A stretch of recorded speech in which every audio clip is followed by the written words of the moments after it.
नमस्कार दोस्तों, my channel DC education में आप सबका स्वागत है। इस वीडियो के माध्यम से इंडियन पॉलिटी यानी भारतीय राज्य व्यवस्था से संबंधित वन लाइनर प्रश्नों का अध्ययन करेंगे। ये आपके आने वाली प्रतियोगी परीक्षाओं के लिए अति महत्वपूर्ण है।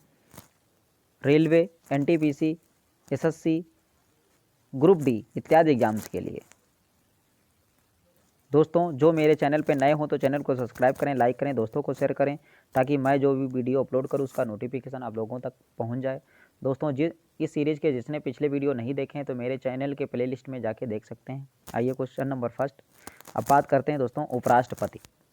पिछले लेक्चर में राष्ट्रपति से संबंधित प्रश्न किए थे, इसमें बात करते हैं उपराष्ट्रपति।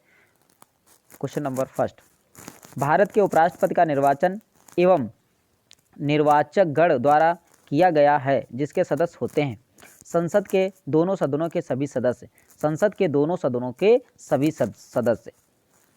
कथन ए, कोई व्यक्ति उपराष्ट्रपति निर्वाचित होने का पात्र तभी होगा जब वह राज्यसभा का सदस्य होने के लिए अनर्हित है। कारण आर, उपराष्ट्रपति राज्यसभा का पदेन सभापति होता है। उपयुक्त वाक्यों के परिप्रेक्ष्य में उत्तर सही है। दोनों ए और आर सत्य हैं तथा आर ए का सही स्पष्टीकरण करता है। उपराष्ट्रपति से संबंधित सही कथन, किसी राज्य की विधायिका का सदस्य इस पद के लिए उम्मीदवार हो सकता है। उपराष्ट्रपति का कार्यकाल उतना ही होता है जितना कि राष्ट्रपति का। अगला क्वेश्चन है, भारत के उपराष्ट्रपति का चुनाव होता है लोकसभा और राज्यसभा के सदस्यों द्वारा सीधे चुनाव से। भारत के उपराष्ट्रपति भारत का द्वितीय उच्चतम प्रतिष्ठित पदाधिकारी है। के पास पद से संबंध कोई औपचारिक कार्य नहीं है। राष्ट्रपति की अनुपस्थिति में उसके कार्यों का निर्वहन करता है। राष्ट्रपति की पद त्याग, अपदस्थीकरण अथवा मृत्यु के चलते राष्ट्रपति के रूप में कार्य करता है। उपराष्ट्रपति को उसके पद से द्वारा हटाया जा सकता है। राज्य परिषद राज्यसभा के प्रस्ताव के द्वारा उपराष्ट्रपति को पद से हटाने संबंधी प्रस्ताव प्रस्तुत किया जा सकता है राज्यसभा में। कहाँ प्रस्तुत किया जा सकता है? राज्यसभा में। राज्यसभा का सभापति है उपराष्ट्रपति। कौन सा है दोस्तों? उपराष्ट्रपति। एक ही अध्यक्षता ऐसे के द्वारा होती है जो उसका सदस्य नहीं होता है। राज्यसभा। अगला क्वेश्चन है, दोनों महानुभाव उपराष्ट्रपति बनने से पूर्व राजपूत अथवा उच्चायुक्त के पद पर रहें। डॉक्टर एस राधाकृष्णन और पीवी सिंह। मोहम्मद अंसारी का भारत के उपराष्ट्रपति के रूप में क्रमशः 12वां। अगला क्वेश्चन है,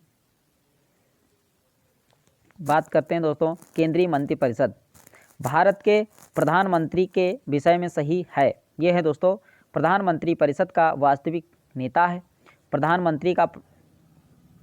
भारत का प्रधानमंत्री होता है नियुक्ति द्वारा। भारत के प्रधानमंत्री की नियुक्ति होती है। सत्य कथन है, राष्ट्रपति या राज्यपाल को शासकीय कार्यों के लिए विधिक कार्रवाई से उन्मुक्त है। कोई न्यायालय राज्यपाल को किसी कर्तव्य पालन के लिए विवश नहीं कर सकता। एक राज्यपाल को व्यक्तिगत कार्यों हेतु सिविल कार्यवाही लाने के लिए 2 मास लिखित सूचना अवश्य देनी होगी।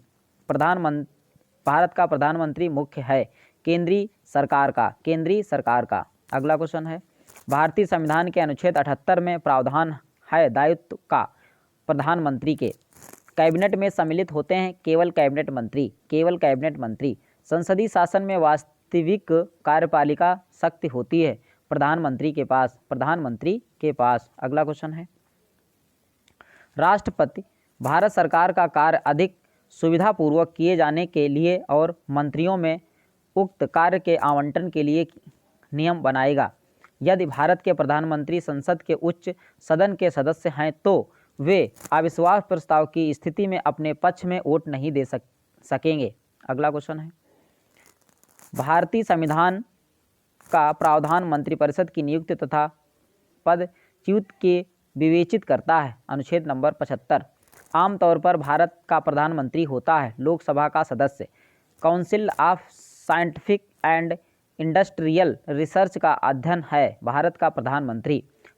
राष्ट्रीय सुरक्षा समिति का प्रधान होता है प्रधानमंत्री। अगला क्वेश्चन है, भारत के प्रधानमंत्री की नियुक्ति के समय जरूरी नहीं है कि वो संसद के दोनों सदनों में से एक का अवश्य रूप से सदस्य हो, परंतु उसे 6 माह के अंदर आवश्यक रूप से दोनों सदनों में से एक सदन का सदस्य होना चाहिए। अगला क्वेश्चन है, भारत का प्रधानमंत्री बनने के लिए न्यूनतम आयु होनी चाहिए 25 वर्ष। उप प्रधानमंत्री का पद सदन संविधान के प्रावधानों से हटकर हुआ। प्रधानमंत्री को राष्ट्रपति के द्वारा नियुक्त किया जाता है। राष्ट्रपति के द्वारा नियुक्त किया जाता है। भारत का प्रधानमंत्री अपने मंत्रिमंडल में मंत्री के रूप में काम करने के लिए व्यक्तियों का चयन करने में पूर्णतः स्वविवेक का प्रयोग करता है। अगला क्वेश्चन है, जो व्यक्ति संसद का सदस्य नहीं है केंद्रीय मंत्री रह सकता है 6 माह के लिए।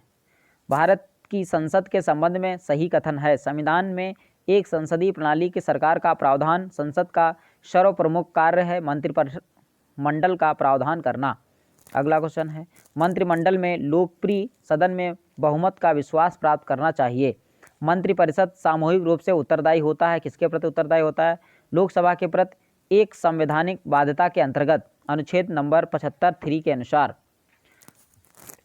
केंद्रीय मंत्रिपरिषद के त्यागपत्र देने के उपरांत सही स्थित है।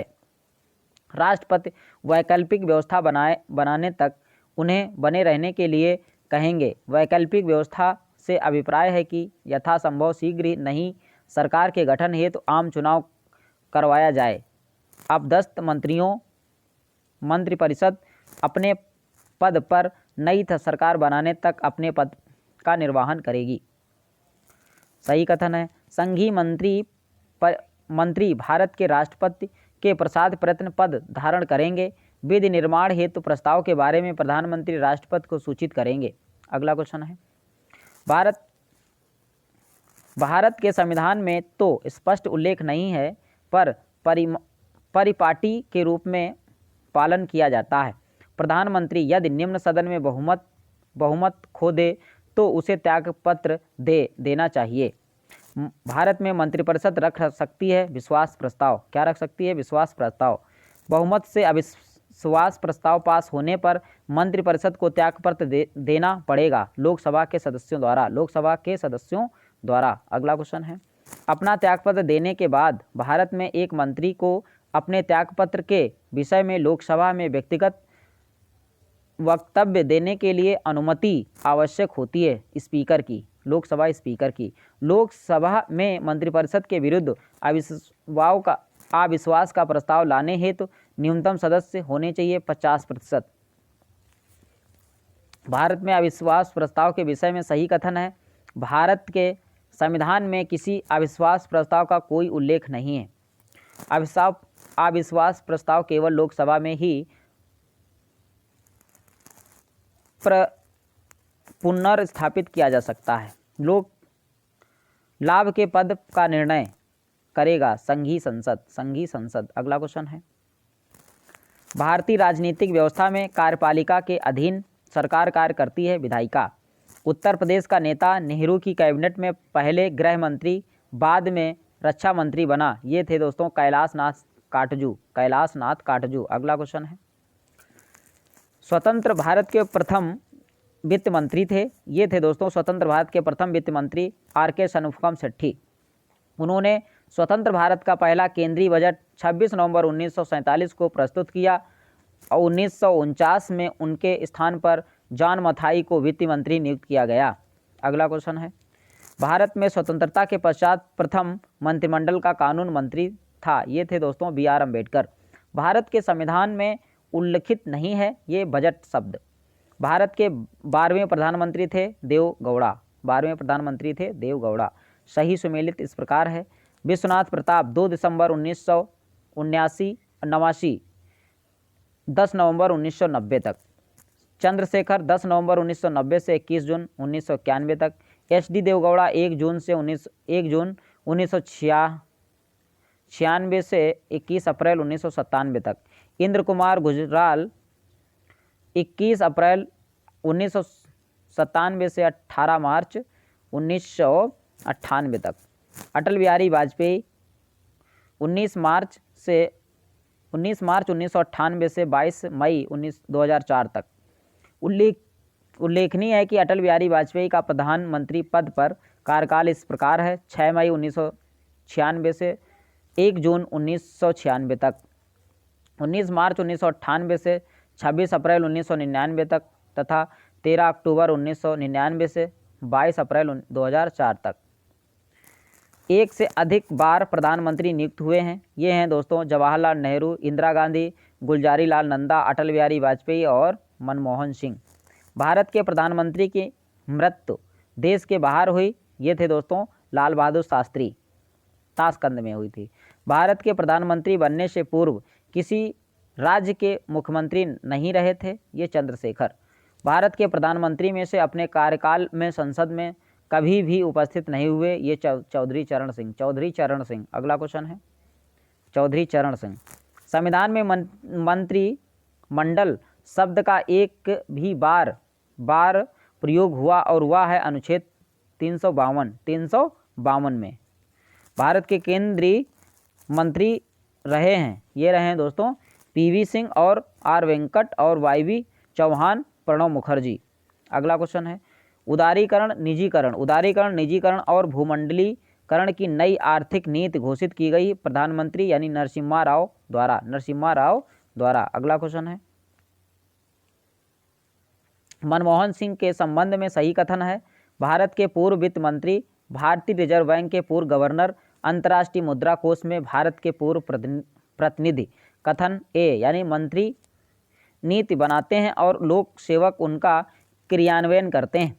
कारण संसदीय प्रणाली में मंत्रियों का उत्तरदायित्व का सिद्धांत कार्य करता है। कथन और कारण दोनों सही हैं और कथन कारण का सही स्पष्टीकरण भी करता है।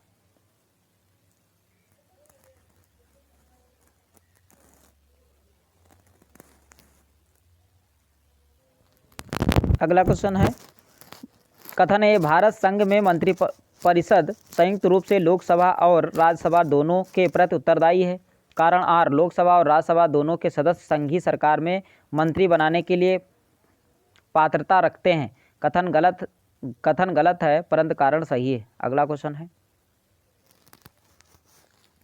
कथन ए किसी व्यक्ति को उप प्रधानमंत्री कहना केवल राजनीतिक निर्णय है। कारण आर वह उसे प्रधानमंत्री का कोई अधिकार प्रदान नहीं करता है। ए और आर दोनों सही हैं। आर ए के स्पष्टीकरण नहीं करता है। अगला क्वेश्चन है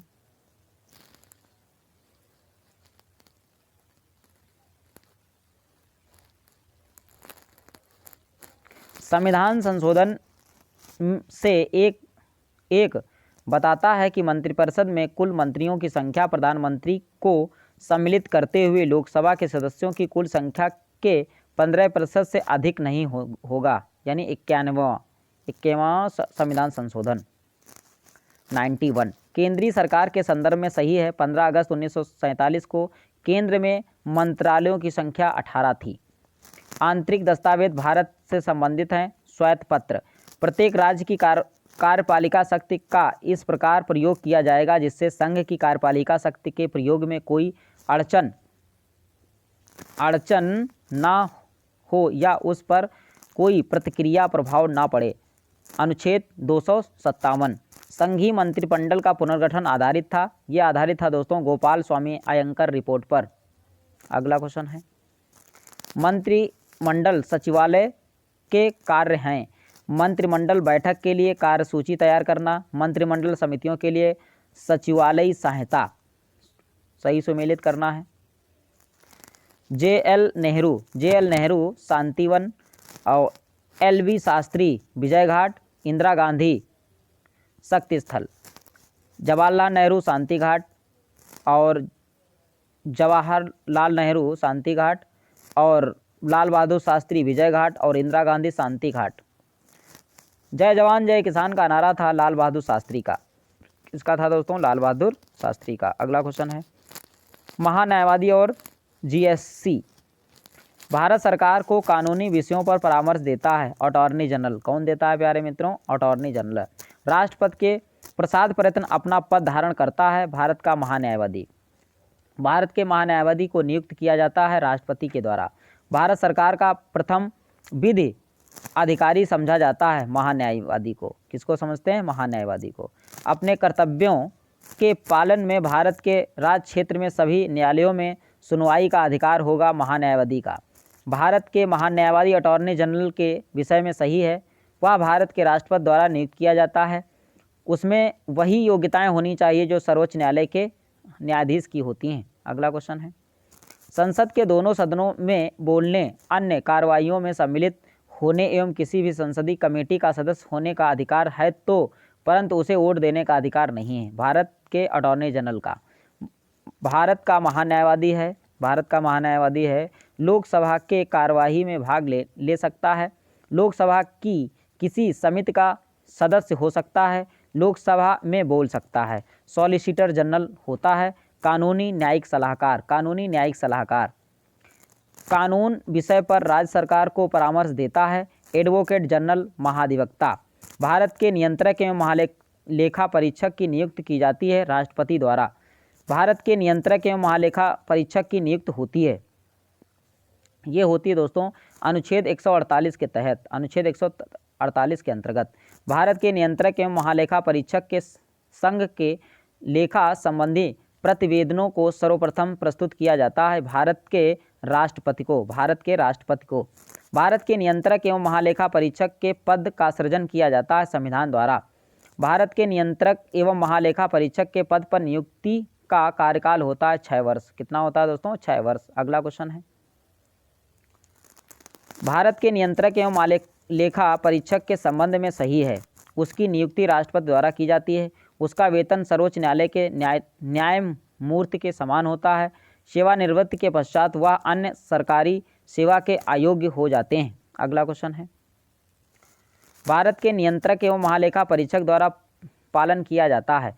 ये किया जाता है दोस्तों भारत की संचित निधि से होने वाली सभी व्ययों का लेखा परीक्षण करना और उनके संबंध में प्रतिवेदन प्रस्तुत करना, आकस्मिकता निधि और लोक लेखाओं से होने वाले सभी व्ययों की लेखा परीक्षा करना और उनके संबंध में प्रतिवेदन प्रस्तुत करना, सभी प्रकार निर्माण लाभ और हानि लेखाओं की लोक लेखा परीक्षा करना और उनके संबंध में प्रतिवेदन प्रस्तुत करना, लोक निधि के फलोत्पादक और आशायित प्रयोग को सुरक्षित करने के साथ साथ भारत में नियंत्रक महालेखा परीक्षक कैग के कार्यकाल का महत्व,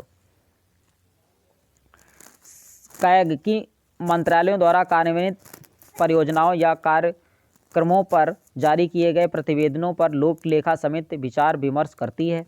कैग के प्रतिवेदनों से मिली जानकारी के आधार पर जांचकर्ता एजेंसी उन लोगों के विरुद्ध आरोप दाखिल कर सकती है जिन्होंने लोक निधि प्रदान में कानून का उल्लंघन किया हो। अगला क्वेश्चन है, नियंत्रक एवं महालेखा परीक्षक की टीका टिप्पणी पर उचित कार्यवाही करने की अंतिम जिम्मेदारी है संसद की। संसद की लोक लेखा समिति की बैठकों में उपस्थित रहता है भारत के नियंत्रक एवं महालेखा परीक्षक। नियंत्रक एवं लेखा परीक्षक की नियुक्ति राष्ट्रपति द्वारा होती है, अपने पद से उसे हटाया जा सकता है। संसद के दोनों सदनों के संशोधन पर भारत का नियंत्रक एवं महालेखा परीक्षक एक मित्र एवं मार्गदर्शक होता है लोक लेखा समिति का। 1971 का संशोधन महालेखा नियंत्रक के कर्तव्य, शक्तियों और सेवाओं स्थित अधिनियम लेखांकन और लेखा परीक्षण को पृथक करता है और GACNG को लेखों की तैयारी के उत्तरदायित्व से मुक्ति देता है। ये संशोधन किया गया है 1976। लोक निधि का अभिभावक कहा जाता है नियंत्रक एवं महालेखा परीक्षक को। अगला क्वेश्चन है, लोक वित्त सरकार के वित्तीय क्रियाकलापों का अध्ययन है। इसके अंतर्गत आते हैं सामाजिक खर्च का परीक्षण, सार्वजनिक राजस्व और वित्तीय प्रशासन। अगला क्वेश्चन है, वरीयता अनुक्रम, अग्रता क्रम में इनका सही अनुक्रम है। भारत में मुख्य न्यायाधीश, संघीय मंत्री मंडल सदस्य और मुख्य निर्वाचन आयुक्त, मंत्रिमंडल सचिव। भारत सरकार की प्रधानता सारणी में भारत के मुख्य न्यायाधीश के ऊपर आता है भूतपूर्व राष्ट्रपति। भारत सरकार में सर्वोच्च शासकीय अधिकारी हैं भारत के मंत्रिमंडल सचिव। अगला क्वेश्चन है, संसद। लोक सभा के लिए चुनाव में निर्वाचित होने के लिए किसी व्यक्ति के लिए न्यूनतम आयु होती है 25 वर्ष। 84वें संशोधन अधिनियम द्वारा लोकसभा की कुल सदस्य सीटों की संख्या 1971 की जनगणना के आधार पर दी गई है। ये तब तक बदली नहीं जाएगी जब तक एक वर्ष विशेष के बाद पहली जनगणना नहीं होगी। ये वर्ष विशेष है 2026 तक। 2026 तक लोकसभा राज्यसभा में सीटों की संख्या में कोई परिवर्तन नहीं होगा। भारत के संविधान में निर्धारित किए गए लोकसभा में सदस्यों की संख्या अधिकतम हो सकती है। ये अधिकतम हो सकती है दोस्तों 552। लोकसभा के सदस्यों की संख्या 525 से बढ़ाकर 545 कर दी 31वें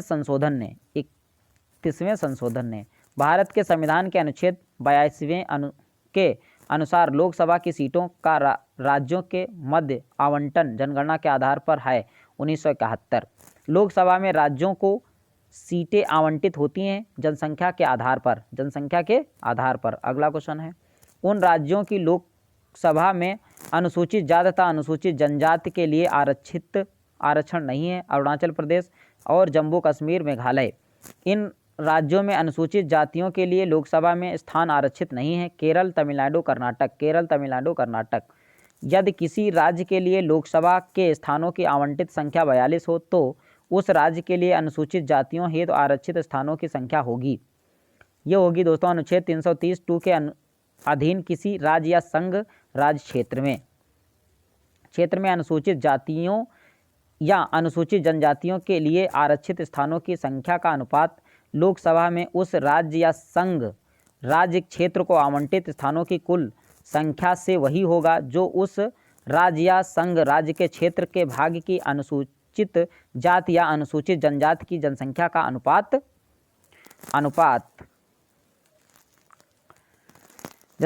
अनुपात उस राज्य या संघ राज्य क्षेत्र की कुल जनसंख्या से है। उदाहरण, वर्ष 1996 में पश्चिम बंगाल एवं तत्कालिक आंध्र प्रदेश में लोकसभा सदस्यों की संख्या 42 थी। उसमें अनुसूचित जाति के लिए आरक्षित सीट क्रमशः 8 एवं 6 थी। वर्ष 2008 में परिसीमन के बाद उन दोनों राज्यों में अनुसूचित जाति के लिए आरक्षित स्थान क्रमशः 10 एवं 7 हैं। अगला क्वेश्चन है, लोकसभा अनुसूचित जनजाति के लिए राज्य में सर्वाधिक आरक्षित सीटें हैं मध्य प्रदेश में। लोकसभा में आंग्ल भारतीय समुदाय के सदस्य मनोनीत करने की शक्ति है भारत के राष्ट्रपति के पास। राज्यसभा सदस्यों में आंग्ल भारतीय समुदाय के लिए प्रतिनिधित्व का प्रावधान किया गया है अनुच्छेद 330 के द्वारा। अगला क्वेश्चन है, राष्ट्रपति आंग्ल भारतीय समुदाय से नामित कर सकता है यदि वह इस राय का है लोकसभा में इस समुदाय का पर्याप्त प्रतिनिधित्व नहीं है 2 सदस्यों को। अगला क्वेश्चन है, राज्यों से निर्वाचित होने वाले लोकसभा के सदस्यों की संख्या में वृद्धि करने से संबंधित है 7वां तथा 31वां संवैधानिक संशोधन। लोकसभा को कार्यकाल पूरा होने के पहले भंग किया जा सकता है। प्रधानमंत्री की सिफारिश पर राष्ट्रपति द्वारा लोकसभा से कम सत्र बुलाए जाते हैं वर्ष में 2 बार। अगला क्वेश्चन है, लोकसभा और राज्यसभा में गणपूर्ति संख्या है कुल सदस्य का 1/10। टोटल सदस्य यानी कुल सदस्य का 1/10। लोकसभा में सदस्यों की जो अधिकतम संख्या निर्धारित की गई है वो है दोस्तों 550। अगला क्वेश्चन है, लोकसभा की वर्तमान जनसंख्या है इस समय है दोस्तों 545। संघीय क्षेत्रों को प्रतिनिधित्व प्राप्त है। संसद के दोनों सदनों में लोकसभा की बैठक समाप्त की जा सकती है स्थगन द्वारा, सत्रावसान द्वारा, विघटन द्वारा। लोकसभा के सत्र का अवसान करने के लिए प्राधिकृत है ये राष्ट्रपति। कौन है दोस्तों? राष्ट्रपति। लोकसभा का कार्यकाल आपातकाल की घोषणा के दौरान एक बार में 1 वर्ष तक के लिए बढ़ाया जा सकता है। 1 वर्ष के लिए बढ़ाया जा सकता है। लोकसभा और राज्यसभा में प्रतिनिधित्व सर्वाधिक है उत्तर प्रदेश का। उत्तर प्रदेश में लोकसभा सीटें 80 हैं और राज्यसभा सीटें 31 हैं। अगला क्वेश्चन है, जहां तक लोकसभा में प्रतिनिधित्व है, लोकसभा में उत्तर प्रदेश 80 सीटें, द्वितीय स्थान पर महाराष्ट्र 48 सीटें और तृतीय पश्चिम बंगाल 42 सीटें। लोकसभा के स्थान राजस्थान के लिए निर्धारित हैं 25 सीटें। अगला क्वेश्चन है, एक तरफ राज्य एक तरफ प्रतिनिधित्व। आंध्र प्रदेश 25 सीटें, तमिलनाडु 39 सीटें, महाराष्ट्र 48 सीटें, छत्तीसगढ़ 11 सीटें, पश्चिम बंगाल 42 सीटें। सबसे ज़्यादा उत्तर प्रदेश 80 सीटें। नोट, ज्ञातव्य है कि जब तेलंगाना आंध्र प्रदेश का भाग था तब वहाँ कुल सीटों की संख्या 42 थी, किंतु तेलंगाना के पृथक हो जाने पर उसके मध्य सीटों का विभाजन हो गया। वर्तमान में आंध्र प्रदेश में 25 और तेलंगाना में 17 लोकसभा सीटें हैं।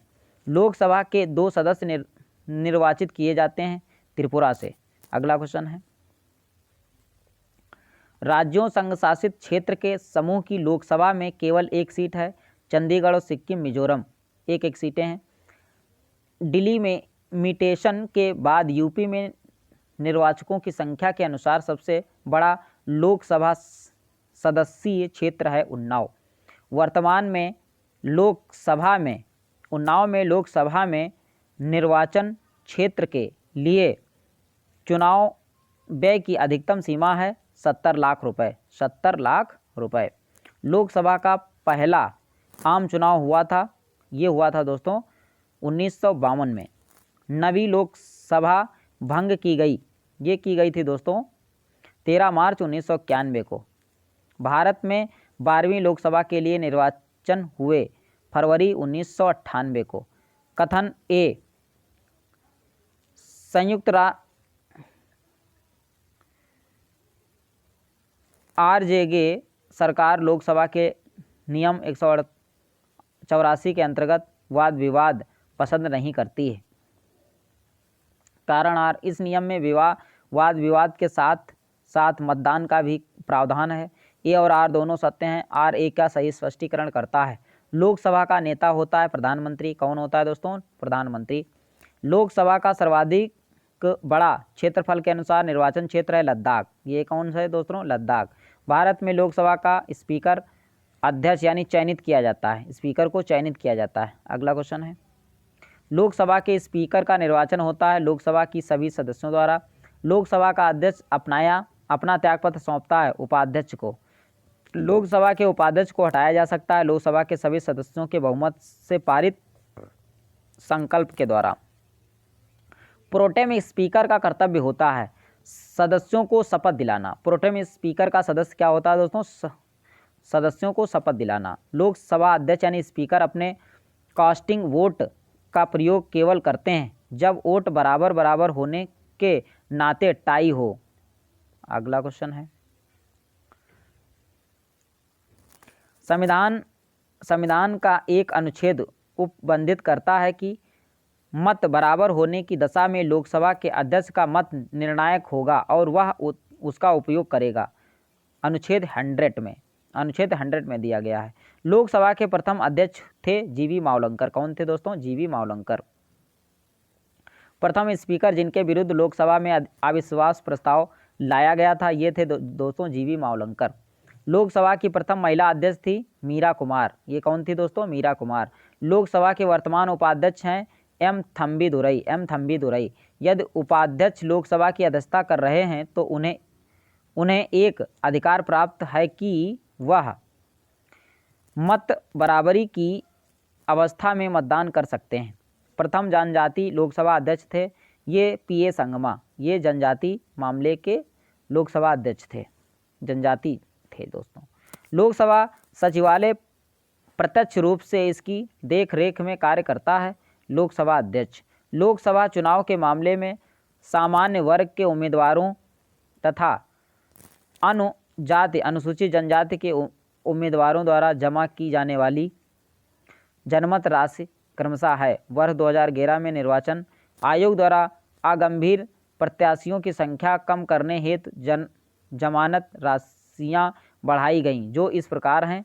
लोकसभा चुनाव सामान्य वर्ग 25,000 रुपये, अनुसूचित जनजाति वर्ग 12,500 रुपये, राज्य विधानसभा सामान्य वर्ग 10,000 रुपये, अनुसूचित जनजाति वर्ग 5,000 रुपये। अगला क्वेश्चन है, लोकसभा में किसी विधेयक पर आम बहस होती है। द्वितीय वाचन में निम्न शक्तियां लोकसभा को राज्यसभा की तुलना में अनन्य रूप से प्राप्त हैं। धन वित्तीय विधेयक केवल लोकसभा में प्रस्तुत किया जा सकता है। धन विधेयक के निस्तारीकरण अथवा संशोधन के संबंध में मंत्रिपरिषद के उत्तरदायित्व के संबंध में। अब बात करते हैं दोस्तों संसद। संसद का उल्लेख अनुच्छेद नंबर 79 के अंतर्गत है और दोस्तों राज्यसभा का उल्लेख अनुच्छेद नंबर 80 और लोकसभा का उल्लेख है दोस्तों 91 यानी 81 के अंतर्गत। राज्यसभा में होते हैं 250 सदस्य, जिसमें 12 सदस्य राष्ट्रपति द्वारा मनोनीत किए जाते हैं। राज्यसभा में राज्यों को का प्रतिनिधित्व दिया जाता है उनकी जनसंख्या के अनुपात में स्थान के आधार पर। अगला क्वेश्चन है, राज्यसभा के सदस्य चुने जाते हैं राज्यों की विधानसभाओं के निर्वाचित सदस्यों द्वारा। राज्यसभा के सदस्यों का कार्यकाल होता है दोस्तों 6 वर्ष। कितना होता है? 6 वर्ष। अगला क्वेश्चन है, राज्यसभा को स्थायी सदन कहते हैं क्योंकि इसे विघटित नहीं किया जा सकता। हमारे संविधान के अनुसार राज्यसभा का कार्यकाल होता है समाप्त होने का विषय नहीं है। अब प्रथम अभिनेत्री जो राज्यसभा के लिए नामांकित हुई ये थी नरगिस दत्त। अगला क्वेश्चन है, राज्यसभा के संदर्भ में कथन सही है। इसके 1/3 सदस्य प्रति 2 वर्ष में अवकाश प्राप्त कर लेते हैं। 1/3 सदस्य प्रति 2 वर्षों में अवकाश प्राप्त कर लेते हैं।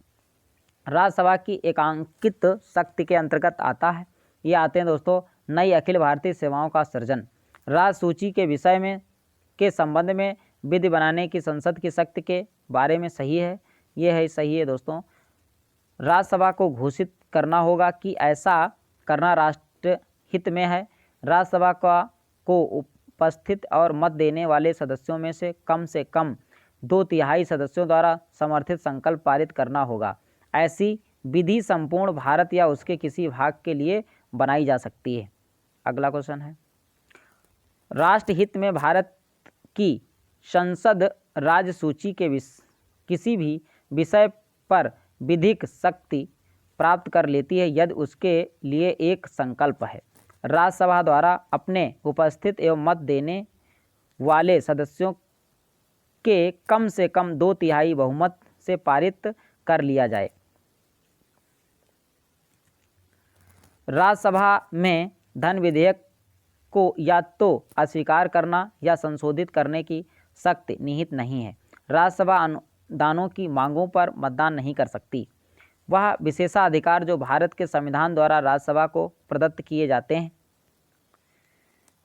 संसद को राज्य सूची में नियम बनाने तथा और एक अथवा एकाधिक अखिल भारतीय सेवाओं का सृजन करने हेतु सशक्त बनाने के लिए एक प्रस्ताव पारित करना। अगला क्वेश्चन है, संसद को राज्य सूची के विषय के संबंध में विधि बनाने की शक्ति प्रदान करता है अनुच्छेद 249। भारत के संविधान की 4वीं अनुसूची को सही वर्णित करता है। इसमें राज्यसभा में स्थानों का आवंटन है। अगला क्वेश्चन है, आंध्र प्रदेश में राज्यसभा की सीटें 18 हैं, महाराष्ट्र में राज्यसभा की सीटें 19 हैं, कर्नाटक में राज्यसभा की सीटें 12 हैं और पश्चिम बंगाल में राज्यसभा की सीटें 16 हैं।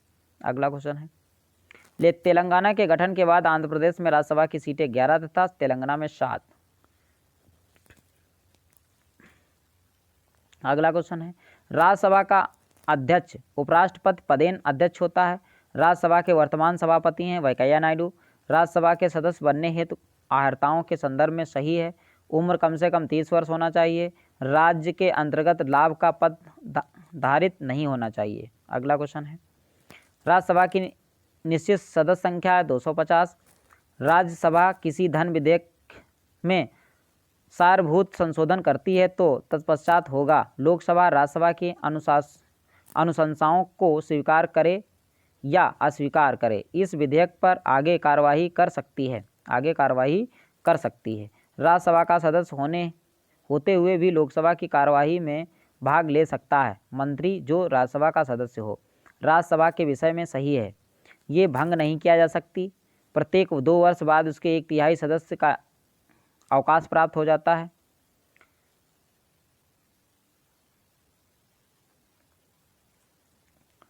अब बात करते हैं दोस्तों संसद। कथन ए अनुच्छेद 368 के अंतर्गत संसद संविधान के किसी भी भाग में संशोधन कर सकती है। कारण आर संसद भारत की जनता द्वारा निर्वाचित उच्चतम विधायी संस्था है। ए तथा आर दोनों सही हैं। आर ए का सही व्याख्या भी करता है। एक वर्ष में कम से कम संसद की बैठक आवश्यक है 2 बार। संसद के दोनों सत्रों के बीच अधिकाधिक अंतराल होना चाहिए 6 माह का। और संसद का उल्लेख अनुच्छेद नंबर 79 में दिया गया है। भारत के संविधान में कथित है राष्ट्रपति संसद के किसी भी सदन का सदस्य नहीं होगा। संसद राष्ट्रपति एवं दो सदनों में मिलकर बनेगी। भारतीय संसद बनती है लोकसभा, राज्यसभा और राष्ट्रपति से। ये तीनों अभिन्न अंग हैं संसद के। संसद का अनन्य भाग नहीं है उपराष्ट्रपति। अगला क्वेश्चन है, संसद के अधिकारियों में सम्मिलित हैं अध्यक्ष लोकसभा, उपाध्यक्ष लोकसभा, महासचिव लोकसभा, अध्यक्ष राज्यसभा। अगला क्वेश्चन है, संसद विधानसभा के किसी सदन की सदस्यता तब समाप्त समझी जाती है जब वह बिना सदन को सूचित किए अनुपस्थित रहता है 60 दिनों तक। कितने दिनों तक दोस्तों? 60 दिनों तक उसकी सदस्यता समाप्त कर दी जाती है। सर्वप्रथम एक सांसद विधायक को इस आधार पर सदस्यता से अयोग्य घोषित किया गया कि वह सदन की अनुमति के बिना किसी 60 लगातार बैठकों के अनुपस्थित रहा है। राज्यसभा का संसद के सदस्यों के विशेषाधिकार तथा उन्मुक्तियों में निर्धारित करता है अनुच्छेद 105। अगला क्वेश्चन है, किसी मंत्री के विरुद्ध विशेषाधिकार प्रस्ताव उठाया जा सकता है तब वह है किसी मामले के तथ्यों को रोकता है या तथ्यों का बिगड़ा हुआ वर्णन देता है। लोकसभा और राज्यसभा दोनों के निर्वाचन में मतदान का अधिकार है राज्य विधानमंडल के निम्न सदन के निर्वाचित सदस्य को।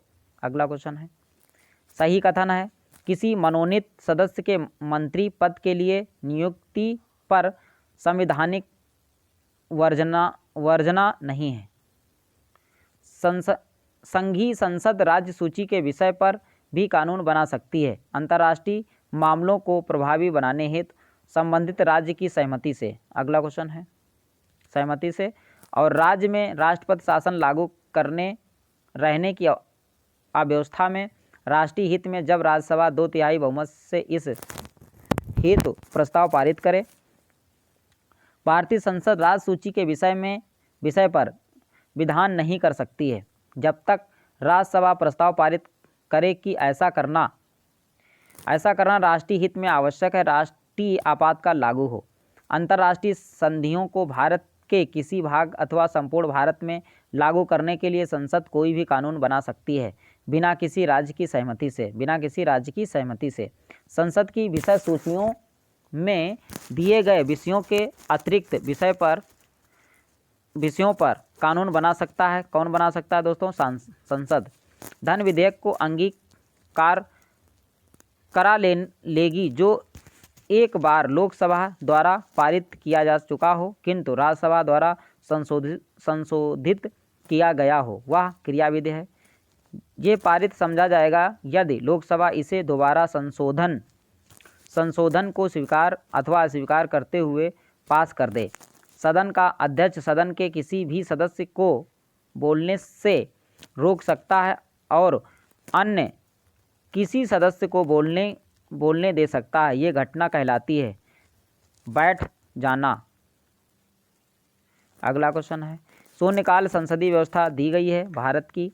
लोकसभा में शून्यकाल की अवधि अधिक से अधिक हो सकती है 1 घंटा। कितनी हो सकती है? 1 घंटा। संसद में शून्यकाल का समय है 12 बजे से अपराह्न 1 बजे के तक। अगला क्वेश्चन है,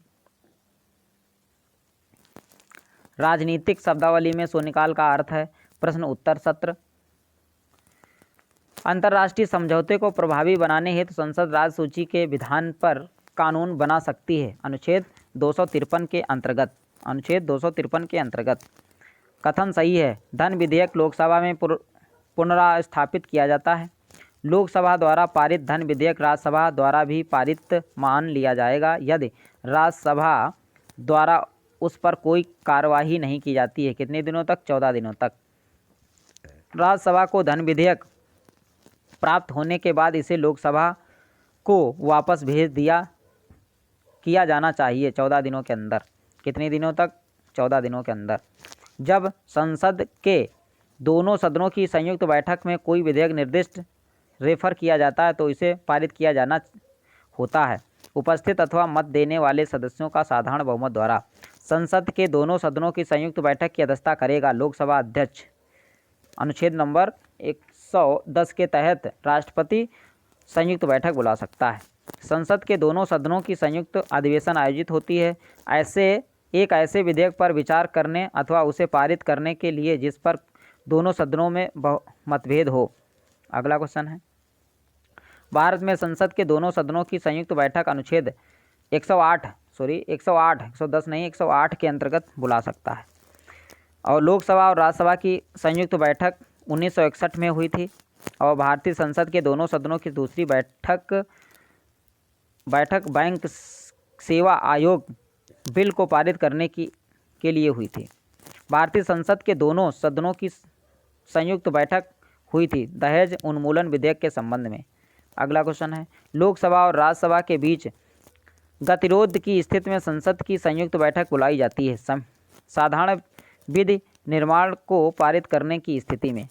कोई कानून विधेयक रखा जा सकता है दोनों में से संसद के एक पटल पर। अगला क्वेश्चन है, कथन सही है। राज्यसभा में लंबित कोई विधेयक जिसे लोकसभा ने पारित नहीं किया लोकसभा के विघटन पर व्यापक गत नहीं होगा। सही कथन है।